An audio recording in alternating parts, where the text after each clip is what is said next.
You're listening to Blind Chats with the Backroad Chicks. Welcome to the Late Night Cruise. The Late Night Cruise. We're your hosts, Courtney and Breanne. Buckle in. It's going to be a wild ride. We can do it. Country roads take me home to the place I belong. West Virginia, Mountain Mama, take me home. Country roads. Oh, that one was good. That's not bad. Hi, everybody. Hey. Welcome back. How you doing? Welcome back to another episode of Blind Chats with the Backroad Chicks. And we're out for, another late night cruise. Yeah, we are. Sunday night. It's one of the best ones, isn't it? The 16 is my favorite number, so it is my favorite day. It hasn't brought me much luck yet, but... Well, things can change. They can. On a dime. Right, Johnny Reed? Right of the blue. La la la la. Na na na na na na. Right out of the blue. Yep. Twice in one episode. Oh, that Actually, is good. we do that a lot. We do. We sing there's a song for everything. Because there is emotion for everything. I know Britt mentioned it the other day. She said you have absolutely have a song for every occasion. It's so do. true. It's so true. I do. Right away I burst out into song. And my coworkers were saying to me, they're like, as soon as the first beat of a song comes on, you immediately know which one it is right away. They're like, how? And you know what it is? What? It's my sound and tone sensitivity. Okay. And I've been like that my whole life, not just because I can't see properly right now, but my whole life I've been very sensitive to tone. Interesting. Isn't it? Mm. Which leads us into today's topic, as always. Of course. It's not what you say, it's how you say it. I'm just kidding. We're actually posing a question. I just have some bias. Mm. We want to know. We want to know, but we're also going to talk. Yes. For a little while. We want to know, our viewers out there, we would like to ask the question, is it what you say or is it how you say it? Dun, dun, dun. Really, though, I want you to think about that. Really, truly think about it. And please comment in our YouTube comments, our Spotify, wherever. Yep. Let us know. Please tell us. We want to know, what do you think? Is it what you say or how you say it? Oh, there goes my voice. Oh. That wasn't even on purpose. That was a puberty moment. Maybe. Oh. I guess my balls are finally dropping. Y'all are in for something real special. But a hermaphrodite over here. Sorry. Continue. Oh, jeez. We're going to pause here. Pause. Because we have a task for you guys. Okay. If you haven't already, viewers, our people, our folks, please click the subscribe button. Yes, Stop please. what you're doing. Go to your favorite podcast listening app, YouTube, Spotify, Apple. We're on all of them. Please go hit the subscribe button. Or the follow button, whichever one your platform has. That is right. And please like our content, our channels. Like our videos. Make some comments. Hit the share button. When you do that, it boosts our algorithms and keeps you guys informed and all of our content alive and exciting. Keeps us alive and out on the airwaves. So while you're doing that, we appreciate you. We appreciate you. And we want to hear from you. Yes, we do. We've gotten quite a bit of feedback so far. Yes, we have. Actually, yeah. We want to know about length. We've had feedback where 30 minutes just isn't enough for people. Some people are wanting an hour. So we want to do a vote. For those of you with your mind in the gutter, not that kind of length. Yeah, baby. Yeah, baby. Podcast length, folks. Thank you for specifying. Yes, I figured it was important. You see, I'm in the gutter. What's happened to me? I think I've fallen ill. Either that or I'm just on a roll. You're going to kill me for this. Viewers, I am so temperature sensitive as well. She's warm, right? I'm like Sheldon Cooper from The Big Bang. It's true. I need a very specific temperature. It's true. Not too hot, not too cold. We have yet to figure out what that temperature is. We nailed it in your car. Oh. I know, baby. Baby. We're totally off topic. I'm sorry. We do that a lot. Y'all know us. Come on. Exactly. You know us by now. Mm-hmm. But really, we do want your feedback. How long do you want us to go? All night? Yeah. Ain't going down till the sun comes up. It just keeps going, folks. It this does. Is, yeah. 30 minutes, 45, 60. What's kind of your benchmark? A little in between, a little more, a little less. What do you get excited about, and what is your ideal length for our podcasts? We are going to play around with the times a little bit. We're going to do a couple that are going to be a little bit longer. We're going to do our standards. Our standards have kind of been between 30 and 40 minutes. I'd say about 40 minutes on average. So 40 on average. We'll figure it out. And, once we get that feedback rolling in, then we will, the sweet spot. Mm-hmm. Once we find that sweet spot, we will let you know. Yes, we will. All back to tone. All back to tone, folks. So, Courtney, would you say, is it what you say, or is it how you say it? For me, personally, it is absolutely how it's said. Mm-hmm. Mm-hmm. I am pretty, I don't know about you, but I'm pretty, I like the word unoffendable. Yes. It takes a lot to really, piss me off. Yes, depending on the genre. It depends on the genre of the topic, and it does depend on who it's coming from sometimes. Yes. But as a rule, it's pretty easy for me to take a logical view of things and not That's true, be as emotional. So for me, it is very, if someone is aggressive and in my face and yelling and screaming at me, I'm going to go into that conversation at a 10. Yep. Instead of a 1. So I'm going to be aggressive and I'm going to be angry and, sometimes I'm just petty and passive aggressive, but that is the whole other topic. Though I have learned a psychological tactic on how to deal with people who are aggressive and yelling and angry. 2 options. Yeah. Number 1, if you're in person with them, you can take an object in your hand, hopefully you have one nearby, and if it's a pencil or something, drop it on the floor and bend over and pick it up, because it gives a break in the conversation and completely cuts off that aggression and that dynamic, and you're making an action that resets the tone when you come back. I totally was not thinking you were going to go there. I thought you want to give a little treat. I was going to say, if you're going to drop something and pick it back up, oh, okay. And snap. and snap. Legally Blonde reference. I mean, that could work too. I'm going to, depending on, what you're into. The context and the people. Or the other tactic is repeat back to them what they just said. If they said something rude and offensive, if it's if they say something you're an idiot, right? You just repeat back to them and be like, did you just ask me if I'm an idiot? And you just stop and repeat back to them so they can hear themselves saying the offendable thing. And it actually, 9 times out of 10 gets them to readjust what they just said to you. And also resets the tone. I was going to say, it resets the tone in which they say it. Correct. Yeah. Yes, it does. Oh, gosh, that makes sense. 2 tactics, y'all. Coming in hot. You heard it here first. Hashtag. 2 tactics. 2 tactics. Had to. I love it. I know. Anyway, sorry, you were saying.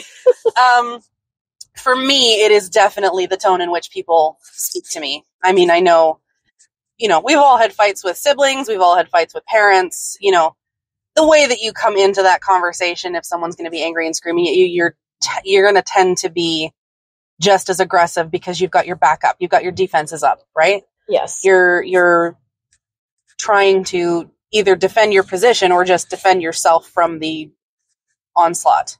Yes. So that is more, I think that's more of the aggression side. I think in terms of conversation, I think passive-aggressive is one. Ugh. It kind of drives me a little bit crazy. Or condescending. OMG. I will do it back. I used to, and I really make a conscious effort not to. Oh, you do? Oh, absolutely. Now? Well, you see, if you have pushed me past the point of no return and you've opened Pandora's petty box, let me tell you, my grandpa one time, we're so tangenting, that's okay. I was sitting, oh my gosh, this story, it's slightly embarrassing. I didn't know it was that bad. I was sitting at the dinner table with my grandparents and the guy I was dating at the time. I just graduated grade 12. And this guy was the most diabolical, controlling, awful person. And my parents right away, they're like, you shouldn't be dating this guy. You shouldn't be with him at all. We know it's not going to work. They told me that a month in, and 3.5 years later, I was still with him. Oh, gosh. And then I ended it, don't worry. But anywho, I was sitting at the dinner table, and he made some snide remark. And I have had it up to here with his rude disrespect. Like, you want to cream my corn and chat my ass? It's disrespect. I hate it. Yeah. It makes me so angry. Yes. And social injustice with disrespect. You do not lie to me or disrespect me. And I was done. So I don't know what came out of my mouth, but my grandfather talked to my cousin about it. And my cousin actually last year from Germany, shout outs to SB, you know who you are. She told me that my grandpa said to her that, well, at least I don't have to worry about Breanne taking care of herself in defense of someone disrespecting her, because she's sharp in her mind and sharp with her tongue. Oh. And apparently he told her that he was slightly embarrassed because of how I spoke to my boyfriend at the time at the dinner table, but he was also proud of me for not taking crap. So it was super funny. But it was his tone. Yeah. And it just set me right off. And I have no patience for it. And that happens. Right? Yep. Like, I don't call my friends names because it's rude, but if you're, like, joking around with a friend or a buddy and you're like, oh, you're such an ass. Yeah. Like, and you say it like that, okay, cool. If it's like, you know what, you're such an ass. Yep. Do you see how that sounded completely different? Yep, I do. One was, like, silly and innocent, and the other one was venomous. Yeah, it does depend on the way that you say it, totally. I mean, I guess the idea of not being angry and aggressive when you come into the conversation and the context in which you say, I mean, it does depend on your relationship too, right? Because you can tell people that they're an ass and have that dynamic with somebody because you have that dynamic with somebody. I mean, as a rule, probably not. Like the idea is probably that you're going to be a little bit more friendly with your folks, and you're not going to be like, you know what, you're an asshole. Yeah, totally. And they're going to laugh. I think but some people would. Yep, it's true. Like, shut up, Breanne. Right? You know? Because we have that funny thing, like, back and forth rapport. I think, too, it depends, on the context and the people. For criticism, especially, you really got to watch your tone. Like, I'm just thinking of workplace stuff. Like, if you want to correct your employee's behavior or you want to address the behavior of your boss, it is 100% tone. How you go into it, and with tone. Well, have you ever seen those, like, there's a bunch of TikToks or there's Reels or whatever. It's about the people that are, you know, how to politically correctly or business, like, say, oh yeah, that guy. Go fuck yourself. Yes, I love those. Or, you know, like, you're an idiot. Like, please read back what I wrote. Like, you know, if you clearly didn't read the email, right? And then it's like, as previously stated. Yes, exactly that. As per my previous email, if you look back at paragraph 1, sentence 3, you will see that. I kind of love that. I know. And I realize that I do talk like that in emails. You know. But not purposely. Like, it's not, I'm not trying to be a dick. You know what's so funny is I used to, like, everybody that knows me, my teachers, my colleagues, my friends, everyone, they come to me to write letters because they call it my lawyer speak. Yes. I am just so apt to be talking like a lawyer and that on that level. And it works. Like, it does. In the right context, I am very good at getting what I need to get done. Yep. Especially in a social justice or advocacy standpoint. It's fine. But I often, it's like I'll write something the first time, even if it's text. And then before I even send it, I go back and then I add the nice warm parts to it first. Because I often forget to start it with, like, a warm greeting. I just, like, get right to the point. Yeah. But that's because it's been beaten into me, because before I'd be, like, too warm and too wordy, and then I went opposite. Okay, so it's, like, too brutal and too like cold and unfeeling. Yeah, so now I have to find that balance. So I do that. Like, I'm aware. I don't hit send, right? I'll proofread it first unless I'm in a... Oh, gosh, yeah. Or my voice to text likes to make me sound like an idiot and look like a jerk sometimes, and that's fine. That's fine. That's okay. I can deal with it. But But you get to a point where people speak you. Yes, which is good. Yes. But tacking on to what you were saying about, like, I guess the email, where was I going with this? Now I'm squirreling my own brain. But, and being apt to talking that way in an email. I know not to do that, but if somebody pushes me so far consistently to that point and it's at my breaking point, you best believe now there's going to be, like, glimpses of Passive aggressive, Brianne. Oh, no, I can curb my passive aggressiveness. You can. That's so true. I can stop my passive aggressive. It's taken years of conscious effort to not be passive aggressive. I'm not, but my pettiness, I can't cap that once you've pushed me to the point of no return. I will climb all the way up to the petty tree and put a star on top and show you what's fucking up. You want to light it up? Let's glow, bitch. But that's a whole other episode. That is a whole other episode. We will totally have to delve into that. Yeah, let's go. You want to throw? You know what? Throw elbows. I am totally with you on that, and I can completely relate. Oh my gosh, I have a funny story. I can so get into that after. Okay, I'll finish my train of thought. Squirrel. Yeah. Okay. So I can watch my tone in there, but I will be like, I'll purposely emphasize, if you will, certain things and be like very defensive and overly assertive back, almost to the point of like aggressive. Yeah. Once I get pushed to the brink, like right. I'm not gonna lie, it's happened with one of my colleagues. Like I was ready to go into her office and choke her out, but I'm like, I'm not ready for prison yet. There's a couple things I need to do on the outside first. So, oh my gosh, it's so funny that you say that because my best guy friend and I, we had this previous coworker who drives everybody absolutely bonkers. And I left the place that we worked. He still worked there for a while. And he texted me one day and he was just like, if I ever went to jail, would you come visit me? He's like, if I went to jail for murder, would you come visit me? And I was like, honey, I'd help you hide the body. Who are we killing, right? And then it was like, it was this particular person. And you will know exactly who I mean, bestie. She's a lot. And, but like, the way that you dealt with her was completely, you almost had to feign interest. Or get to the point where you're just like, yeah, yep. Like everything was just, you're not really present for the conversation. Oh, one of those. And I find that is another what you say and how you say it type of conversation. Because if you're going to be engaging and you're going to be talking to someone and how you present your argument, how you present your thought, your statement, your whatever. Yes. It's going to change how much people pay attention. Agreed. Right? And I think it's important to practice those tactics too, because there's a book I love. Sure. It's called Crucial Conversations. I can't remember the author right now, but it was fantastic. And I'm not somebody, back in the day I was, but I'm not someone to shy away from tough conversations. No. Because if you have a conversation up front, you're preventing, there's a reel, I want to play it so bad, I gotta find it. You're preventing yourself from having future problems down the road if you have the hard conversation up front. Nip it in the bud. Yes. Yeah.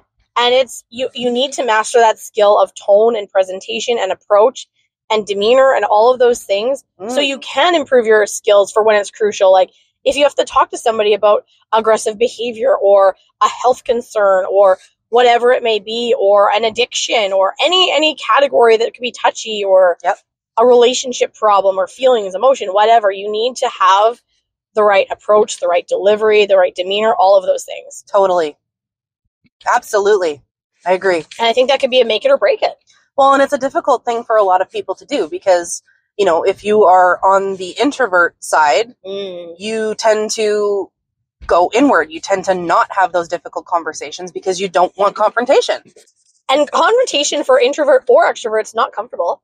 No, of course not. But it's like, as an introvert, it's almost like it's anti you. Like, it's almost like you can't wrap your brain around doing it sometimes. Have you done the test to find out if you're like an INFJ? I have done it. It was a lot of years ago. I would probably score differently now. I don't know. I'm still an INFJ-T. And so I remember what I was. I hit 49% on introvert and 51% on extrovert. I'm so 50-50 in so many things. Yeah, it's wild. That's fascinating. I know. People don't believe it. They're like, you're so extrovert. I'm like, yeah, you'd think, but I'm really not. But I can see both sides for you, for sure. I'm glad you can, because everyone thinks, oh, you're a cheerleader, you're extrovert. I'm like, yeah, if I have to be or want to be, but... I mean, I definitely see yes, I see the introvert, extrovert. I see the differences. Mm-hmm. For sure. And it's like, so I guess I can see both sides of the spectrum quite clear when it comes to conversations like that. Like, it's uncomfortable to have upfront conversations, but just in the short run, it's painful, but in the long run, it is so rewarding and solution focused, and yes, it just makes life easier long term. And I'm more about long term gain now than short term. Well, and that being said, you also want to have those difficult conversations, but be careful about the way you approach them too. Absolutely. You can't go in at a 10. Nope. And expect to have a 1 response. Exactly. You need to meet people where they're at. Yeah. And breathe before. If you're worked up, like I had to wait 20 minutes before approaching a subject just to calm myself to the point where my logical brain could kick back in. Yep. Because I was, oh man. Yep. Woo! Because I can go like, my brain can convince me. My logical and my emotional brain can fight each other to death, and I can have a really forgiving, calm demeanor and response, but that usually gets me into trouble because I'm too forgiving, then people walk over me. Mm-hmm. Or I can go in like guns a-blazing, Gal Capone, ready for blood, like I'll string you up a tree and bleed you out dry. Yes. And then I come to the middle ground. Do you feel like it's a head versus heart conversation as well? Oh, great question. Like that particular scenario where you find yourself in a logic versus emotional reaction. Oh, yeah. Like it's a head versus heart. And 9 times out of 10, like I said, it comes down to like feeling disrespected, taken for granted, or done wrong by. Those are like my 3 main categories. They'll escalate me beyond the brink of sanity. Oh yeah, totally. And it's really hard to judge because you're basing all your current experience on past experiences and the information you have at hand. Yep. And especially when you know someone's lying to you, it's like, do you want to die? And then you have to go into the conversation partially giving them the benefit of the doubt, but also partially trying to call them out, but you have to approach it properly. Well, and I think that as you develop relationships with people and as you kind of you have your rapports and you have your dynamics, it does change the way that you converse with people. Precisely. Right? Like, I would not converse with you the same way that I converse with my mother or my brother, even. I wouldn't converse with you the same way that I converse with, a random stranger on the street. It's because we have that dynamic back and forth, because it's something that we've established based on how we say things and how we get into conversations and how we have arguments. Yes. Right? I can tell you that certain people are going to have an argument where they're just going to go around and around in circles and they're always going to play the victim and you're never going to get anywhere in the conversation. Or they'll avoid it and deny it or gaslight you or just ignore it and bypass it because it's too uncomfortable for them, or they feel guilty or bad, so they just escape altogether and won't address it. Yep. And that right there, woo, I'm at a 12. Oh, yeah, that's really triggering. Oh, but wow. At the same time, what I've found that I have experienced over the years and kind of grown to, I guess, learn in terms of how I deal with those kind of conversations, I know when I get to a point that I'm not going to make any progress with headway. So it's not like I shut down, because I don't. Sometimes I do. It depends on the situation. If it's a situation that's making me really angry, anybody that knows me, they know that when I get angry, I cry. And it's like, You've gotten so much better at that. It's a work in progress. Yeah, you've been doing awesome. I'm trying. Good job. Gold star, gold star. Gold star. So I try to avoid confrontation and I try to avoid the situations that are going to make me angry enough to make me cry, because I typically don't cry when I'm sad. I feel like I obviously cry when I'm sad, but not climate control. Climate control. All right. Squirrel viewers, it was getting a little hot in here. My climate was having me escalate. Oh gosh. Continue. I find that again, I obviously cry when I am sad, but I cry more when I'm angry than I do when I'm sad. Yeah. Just because it gets me to a point where I'm so frustrated. You do, yeah. I do, yeah. So, but I also find that as I'm understanding how that's happening and why that's happening, I'm kind of able to, it's almost like a switch that I can flip. When I'm in a conversation where I know that I'm going to get nowhere, I kind of say to myself, okay, Yeah. This is done. I'm not getting anywhere. Yep. So I'm going to either stop the conversation, which I have done. Yep. It's a little bit more difficult with some people. Yes. I've had to do that. I've learned to do that this year. We're going to put a pin in this and come back to it, because right now we have to agree to disagree. And it's going nowhere. And some people are just, like they won't settle for yes. They won't settle for yes or they just want to argue. They just want to argue. Yes. Right? You will have those folks, obviously. But when you can, the sign of a mature relationship is when you can say, look, we are clearly not going to agree on this. Let's just agree to disagree. And not even just a mature relationship, it's also the maturity of the person and the state of the person. Yeah, that's true. And I think another part of that is we can have different communication styles, and we know what works and we know what's effective in approaching somebody. However, we don't know how receptive that person is for whatever reason. What's their experience around communication? What is their style? Does tone bother them? Does what you say bothers them? It all depends. And we can only predict what works for us and hope that that person or people on the receiving end are as reciprocal and open to the same style as we are, or there might be conflict. And kind of what you said, like how you shut down. Yep. I'm very much the same. Like I'll try and approach something with someone, and I'm one of those people, I want to give it my all. I want to know I did the very best I can. Yep. Given the opportunity to find solution resolution, because I don't like burning bridges or having animosity. I like harmony with people. Mm-hmm. And I'll try and approach a couple of times, and if it doesn't work, I will shift my approach a little bit and change my style on how I deliver the message or how I convey it for a third time. But if it's going nowhere and it's just a dead end, or it's being disregarded or combated against or defensive or ignored or gaslit, whatever the circumstance, then at that point, unfortunately, I just have to cut my losses. But I'm not one of those people to ghost. I will say, look, like, this is going nowhere for XYZ reason. These are my needs. This is how I feel. This is where I'm at with this dynamic and this conversation. And again, it's making the problem, not the person. Yep. So you're addressing the problem and saying, like, it's up to you. Like, these are my terms. Meet me halfway. Like, work with me. What's going to help you work with me? What's going to help us get to common ground and answer those open-ended questions? But at that point, it's all that you really can do. Yeah, it is. And I think that, in the walking away from the conversation and having those moments where you can realize that you're not getting anywhere, and you can say, okay, like and I've had the point where I've actually said that to somebody. I said, like, I know that we are not going to resolve this. Yes. I know that we're not going to find a solution that either one of us is okay with. I said, so at this point, I need to walk away. Yep. And that's fair. And it took me a really long time to get to the point where I was okay with standing my ground and being okay with leaving things unresolved. 100%. And because that's so hard. It's so hard to do. And with tone, not just tone, because I know we're both pro, it's how you say it. Yeah. But let's look at the other end of the spectrum with what you say. Do you find that when you talk to certain people, and it might already trigger examples in mind, when you talk to certain people, do you find that it's actually what you say that offends them and not the tone? Sure. I do have those people too. Okay. Yeah, absolutely. And how do you deal with that? And what are some kind of examples of that conversation or dynamic? It's something that you have to really be cognizant of. You definitely have to think before you speak. And I also find that the people that you have to think before you speak with are the people that don't think before they speak.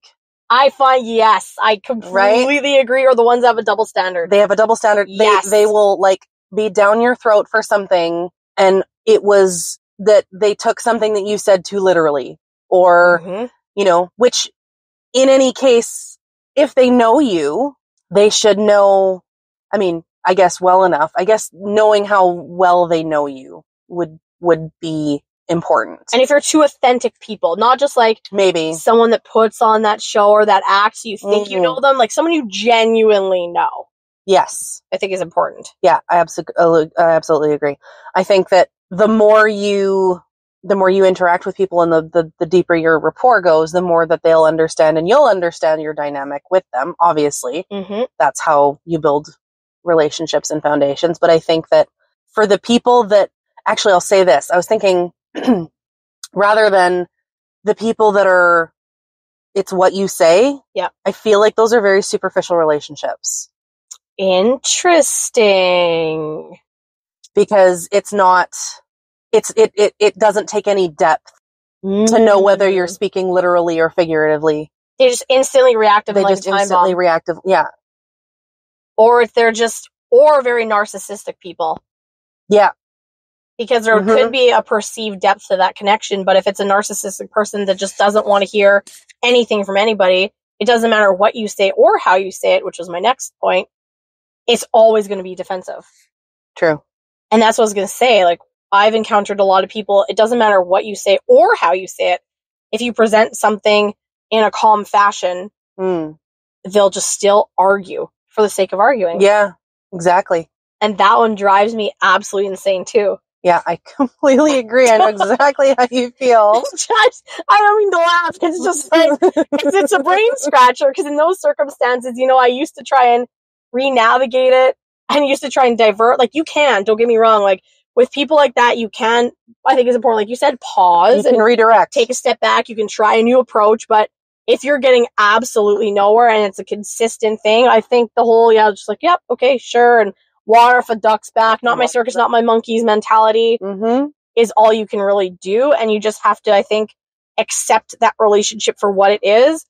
And if that problem, though, of that topic for that conversation goes unresolved, that's where resentment and animosity and tension can build. So that's where the difficult conversations have to come in. They do, but if you have them and it's not going anywhere at that point, because you can't control other people, and your tone doesn't matter, what you say doesn't matter, it's almost like you have to take that decision into your own hands and say, is this something I can let go and move forward with and not address and just be okay with and let go? Or do I need to let go of this connection until they work with me to solve it? Yeah, like, is it something that we have to come back to and approach when both of us have maybe a little bit more maturity, or, even not approach again? Some people, they just don't fit. Right? Yeah. They don't click, they don't fit together, and that's okay. Like, that's why there are so many diverse relationships out there in the world, is because not everybody has the same approach. Yep. And with the approach too, I know a big conflict resolution tactic is using I feel statements. So for combining it with what you say and how you say it, if you make it more about yourself rather than the person, rather than accusing, like, you really made me mad, Courtney, you did this and that pissed me off. Make it like, hey, you know what, Courtney, like, I felt kind of upset or hurt when this happened. And it made me feel this way. Maybe it wasn't your intention, but how it was said, and then quote that person, that really upset me, and here's why. Well, and I think that, especially for us, you and I have had conversations many times that went exactly like that. Like, you would say, I feel like this, and I would say, okay, like, I understand that, and this is why, right? I also vice versa. Yep, absolutely. I think that for us comes from the interest in psychology, and I think that comes from the logical side of our brains. I think it comes from both. I think because it comes from the logical side of how you work with and deal with people, and the rational, calm side. But I also think it comes from that emotional side and the depth of connection, like the head heart, because you have to want to resolve that with that person and care about that person because you're important to me. Yes. So I want to put that effort forth and solve it. But if it's someone that is of less importance or less significance or doesn't have that reciprocal energy or respect towards me, I'm not going to try as hard. I would just sooner cut that and let it go. Well, and I think that is a lot of that has to do with the dynamic of the relationship too. Like, if you're going to have a conversation with someone that you're already dreading going into it because you're like, oh, I know that this is going to get dramatic, or I know that this is going to end in anger, or it's like beating your head against a wall, or it's, like, depending on the conversations that you're having with these, with people, like, you can, okay, how about this? Think about it this way. What about, like, just the anticipation of I'll say the word drama. It's not necessarily always drama, but if you're anticipating it before you get into it, it absolutely affects your attitude and what you bring to that particular conversation. Yes, and it'll change your tone. It changes your tone, and it changes. I'm just thinking about a scenario right now. I'm already feeling the ugh.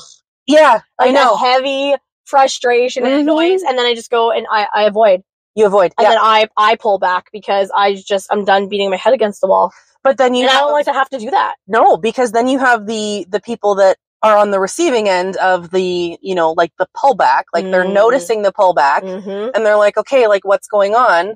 But when you talk to them and you try and ask them and you try and tell them, look, this is what I'm feeling, oftentimes you'll get attacked or the condescending or the double standard or the avoidance or the excuses. Which is exactly the conversation that you were trying to avoid in the first place. The behavior that you were trying to fix as well. So it's kind of like a vicious circle. It's so cyclical. And you can't resolve it because you can't control other people. No. And you can't get your perspective changed. So I think that's where, again, do you just let it go and wait till they're at a space where they can actually have that conversation with you? Because it's hard to get past that tension. And I'm going to sit here being fully upfront that I don't really 100% know how to do that with certain dynamics. And even though I love and care about some of these people that are doing it, it's almost like, I love you. I'm there for you. I'll pray for you. I'll support you from a distance. I'll do whatever I can, but I can't keep inserting dead energy. Like if you administer, it's like administering medicine to the dead. It's pointless. Well, it's kind of, like heading back to our double standard conversation. Yeah. Like it's something that if you are injecting your care and your love and your effort into a relationship and a conversation, but you're not being reciprocated, it changes. It can change on a dime. Yes.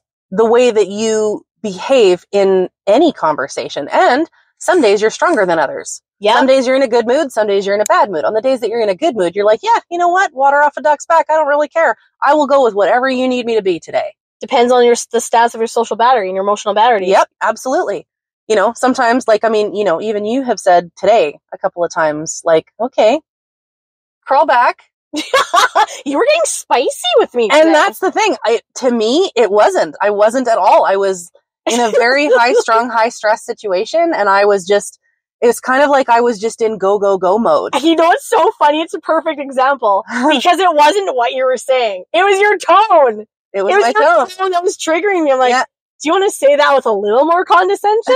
But because we know each other, like we can like jab each other back. And almost like it like triggers our brain to know, like it checks ourselves. Like, oh, okay. Yeah. Let me readjust this. Or totally throw it back and it's not a problem. It absolutely makes you check yourself. But again, very few people have that relationship. Right? I think very few people could pull that off. I think because it's something that we have worked at and we have talked endlessly about. Yes. And we have revisited the same conversations many, many, many times. Like, y'all, it took us months to get to this point. Like, June. It took us like 8 months. Yeah, I'm counting. It took us 8 months, and we haven't even known each other a year, but it feels like it's been like 50. Can you believe that? Yeah. Oh, we have to have a friend-iversary party. Oh my gosh, I'm so down. We're doing it. We're having a friend-iversary. Okay, we're gonna have a party. We just did this on the air with you guys. We just announced a friend-iversary in like end of April-ish, right? Ish, somewhere in there. Your memory's better than mine on that one. It was like end of April. Yeah, it was. Oh yeah, I can check back. Oh, yeah, I broke my leg. Oh, and it was after Sweet Potato Sunday with Shmeeb. F you, Shmeeb. So yeah, we're doing that. Okay, we're gonna do that. Anyways, tangent. Oh yeah, okay. I was thinking of the example. Yes. So the example that we can give you from today, literally just hours ago. Mm-hmm. I have crazy allergies to like cats, dogs, environmental mold, and all this stuff. And Courtney was spicy. She's been helping her mother. God bless her heart. Courtney's been putting so much love and effort and kindness into her mom. It's been lovely. And she was there making dinner, and I'm like sitting there scratching my nose as soon as I walked in. I don't know what it was today with the 2 dogs. My nose was just itchy, so I was like, "Oh, like I can't take it anymore. I need an allergy pill." Hold on, just to give you a scenario. I have a dog, and my little teacup Yorkie, and our friend who is also there has a dog. Both of them are hypoallergenic. So I have a teacup Yorkie, and she has a Maltese. So they have hair. Listen, I'm not arguing. No. I know.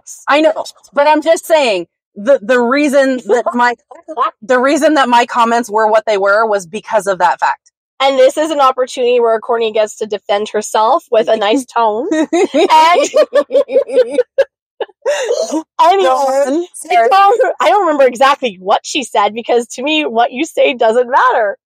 Because how she said it was something along the lines of, your allergies are all in your head because these dogs don't have fur. I'm like, oh, I beg your pardon. I'm like, are we a little spicy today? I'm like, I was like, and then I was just being like passive or condescending. I don't even know what you call it. I was just making snide remarks back, like backhanded comments, and she handed me the allergy pill. I'm like, oh, I better take my allergy pill for my fake allergies. But I just laughed about like this. Yeah. Because it was like, because it was just a tone thing, and I'm so tone sensitive. Yeah. So it's just like, but that's how she knew. She's like, oh, okay, crap. And it's happened a few times tonight, but I know that she's in this stressful situation. She knows I'll just like shot it back at her, just like pull like foot in a funny way. Well, we're kind of you just know exactly. It's like, you know that I'm in a high stress situation. You kind of take it with a grain of salt. Yes, yes. We take everything with a grain of salt, and I think it did take a lot to get there, because it was not that in the beginning. 100%. And I still feel the need to always like defend myself, because I used to be a doormat, so that's why I like politely check people so they know, because I have to. It's a hard balance. Except me, she doesn't politely check me. She's mean. I was so polite. Don't even. You were so mean. No, shit. I'm giving them a reenactment of the snare. Roll the tape back. Roll the tape back. You know what? Better yet, you go on your cute little security cam and roll the real tape back, and then pull that up as an excerpt for our viewers. Yeah, see? This is what I'm saying about the sass live and in Technicolor right here. See, she's so nice. Shut up, Courtney. This is us. This is us. And again, this is not how we behaved in the beginning. And no. Like, I mean, I remember you used to say, like, are you sure? Are you lying? Are you telling me the truth? Oh, like, yeah. Are you, like, in everything. my defense, you did lie about some things. I did not. You did too. What did I lie about? Little tiny things. That's why I was like, or the story would change. When the story would change, I'm like, okay, now my sussy radar's up. And maybe it wasn't intentional. Maybe your memory just sucks and it's not as stark as mine. But like, I mean, y'all, my memory is no one's memory is as stark as yours, man. That's ridiculous. You're like, I don't know, maybe it was blue, maybe it was red, and you're like, it was gray. Call Winnipeg police right now and ask them to pull up my records. Not to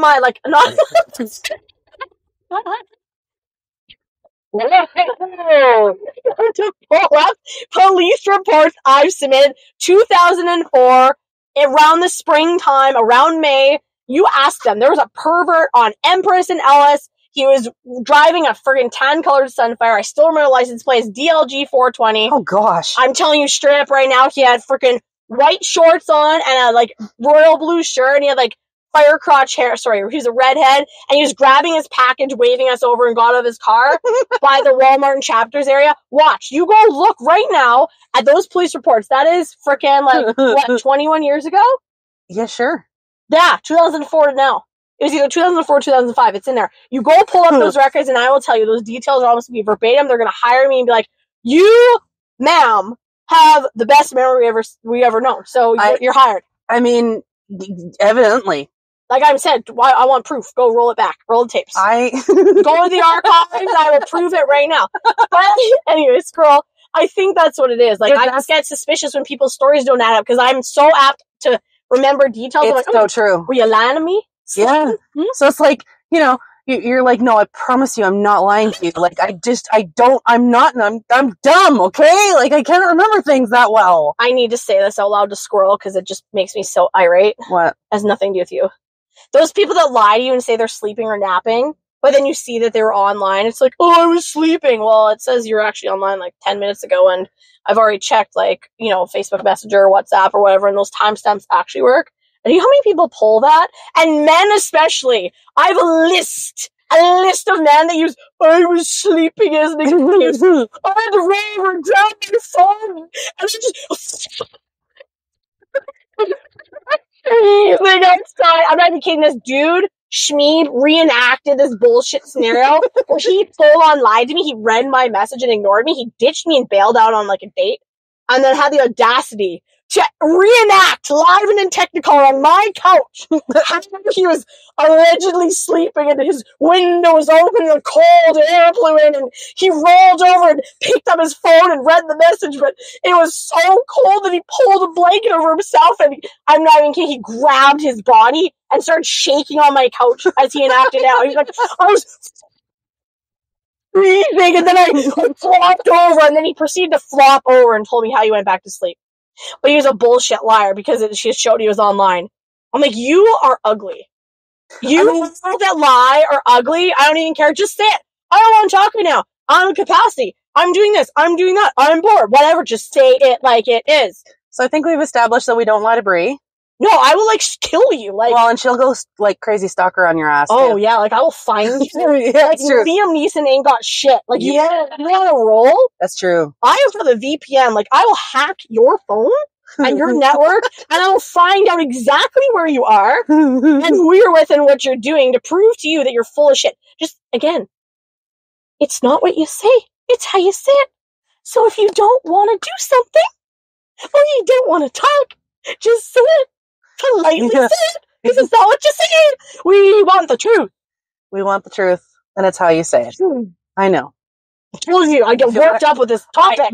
I totally agree. I'm with you. I'm animated. I'm ready to throw down. I'm just not as, apparently I'm not as, up in arms, but that's okay. I can feel my pulse. I don't even know what my blood pressure is right now. I'm medicated. Oh, I need to snort a line of Xanax or something. I don't know. Oh my God. I've never done that or had Xanax. I've never had Xanax either. I wonder if it works. I don't know. I mean, I would assume it works for a lot of people. I don't know. So I feel like making love to you. Na-na-na, na-na-na. No. Feel like a woman. All right, I have a question. I have an answer. Do you think, I don't know if you're going to have an answer to this one. Oh. Do you think people with sociopathic tendencies... Ooh, I'm excited. Do you think people with sociopathic tendencies can pick up on the what you say and how you say it dynamic? Ooh, I like this. And you know what? I just finished reading Patrick Gagne's book called Sociopath. Oh, okay. She is a sociopath that became a psychologist. Oh. It's so good. And I can't say this from experience. Before reading the book, I would have had a hunch that they can. Okay. Because I feel like sociopaths are very narcissistic, in my opinion. Yes. So I feel like they get very easily offended. So I feel like almost anything that you say to them, no matter how your tone is, I honestly believe with them it is what you say. Which would track with my theory that those are very superficial relationships. Yes. Because sociopaths can't have deep relationships. Right. And interesting. Okay. And I love in her book, she said that sociopaths actually do feel, but they just feel different. It's almost like they have a color, she described it as like a color wheel in their head. And they have the social concepts in their mind through what things should feel like based on the observation of other people. But there's like a disconnect in their brain that doesn't let them actively feel it or understand it themselves. Oh. They actually have to consciously practice that construct to figure out what it feels like and how it is. Interesting. So after reading her book, I would say, yeah, it can be how you say it, but I just think that they process things differently. And their reactions or the way that they perceive it shifts dependent on that, whether it's conscious on their level and they've practiced it, or if they're still in the full-on denial sociopathic state. So would that be different from a psychopath then? Because psychopaths can't learn. Psychopaths can't learn, but they also do, when you think long game, when they think revenge, they're thinking they are playing the long game. They will delay, and they will delay that gratification to get to that end game. They will plan. They can plan for years. And that's because they're devoid of empathy and feeling and emotion. They can't learn it, is the difference between the sociopaths and psychopaths. So in their case, it would be a little bit of both. It would be what you say and how you say it. With a psychopath? Yeah. Do you think? I don't think they even really process that. I think it's just all about almost everyone against them is an enemy. They're just doing things what's in it for me. How do you perceive someone being against you? Is it because of something they say or how they say it? That's a very good question. I mean, on the spot off the top of my head, I would venture to give my best educated guess again that it would be more of what you say. Because it's a spectrum, like APD or antisocial personality disorder versus sociopathy versus psychopathy is at the very extreme end. Right. Where the sociopathy is in the middle. So if it's what you say with those two disorders, but like for the psychopaths, I would still think it is also what you say. Right. Because why would it shift? And it's just a different spectrum. Superficial relationship. Correct. Superficial. Yeah, okay. They don't have any depth. They just get, I think that they'd be the severity. The reaction would be more severe. Yeah. Because the mitigating factor with the sociopaths is they do have the ability to feel emotion and some empathy. Right. Okay. Yep. That tracks. That makes sense. Right? That's where my brain would go with it. I'm not a doctor yet. We're not a doctor. We're not a doctor. We're not doctors. We're not professionals. These are just opinions. And again, I know in my own brain, it is absolutely how you say things to me, but I do take things literally sometimes. So sometimes it is what you say. And I am absolutely guilty of, being on both sides of this. Which is why I have to throw this in here. I don't like texting or emails. Because it can be misconstrued 700,000 ways and taken the wrong way. In person is best. You have all the body language, facial features, facial cues, tone, everything. But if you can't, then on the phone. On the phone because it's still a live conversation. Yeah. Then voice message if you must, but still there's delays, there's time to think, there's too many variables. There's a lot of variables. I mean, that's why I'm very, I emphatically use emojis. Yes. And I feel, again, that emphasizes the tone. Yes. So I fully believe, I don't really even care what anyone else's opinion is. It's totally how you say it. Yeah. Because if it's a text, right there, that proves the whole point. If it's a text, you don't know how it's said, so it can be taken the wrong way. You could take it. So it has to be tone involved. Oh my gosh, that's so true. Think about that, folks. We have to wrap it up. We do. We've talked your ears off. Oh, jeez. We have talked y'all's ears off. So thank you for listening and thank you for playing. We will see you next time. We'll see you next time.